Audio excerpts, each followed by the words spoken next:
Le garçon décroche un mystérieux appel téléphonique. Cette fois, la voix n'est pas celle d'un ami. Cette fois, c'est un garçon étrange. Apparemment, ce garçon était aussi une victime. Le garçon était livreur de journaux. Il était en route pour livrer un journal lorsqu'il a été emmené dans cette cave par un meurtrier. Ce dernier a répété à Jack de ne pas monter à l'étage. Le tueur essayait délibérément d'attirer Jack dehors. Le livreur de journaux a conseillé à Jack de ne pas prendre de risques. C'est ainsi que toutes les victimes sont mortes. Heureusement, Jack a écouté. Il n'a ouvert la porte que pour regarder autour de lui. Il n'a pas vraiment essayé de s'échapper. Parce que, comme l'a dit le livreur de journaux, le meurtrier était à la porte en ce moment même, sa ceinture à la main. Son masque est passé du rire à la colère. Il était prêt à montrer son visage à tout moment.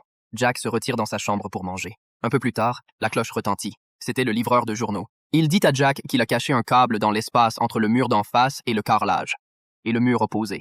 Jack s'exécuta immédiatement. Il a essayé de lancer le câble par l'interstice de la balustrade. Il échoue plusieurs fois. Soudain, il se rendit compte qu'il y avait des paquets de couverture près des toilettes. Il saisit le paquet le plus long et s'en sert comme d'un conduit. Et il a réussi à faire monter le câble sans problème, voyant qu'il y avait une possibilité de s'échapper. Jack fit un nœud au bas du câble et grimpa. Mais au moment où il atteignait la balustrade et essayait de la déverrouiller,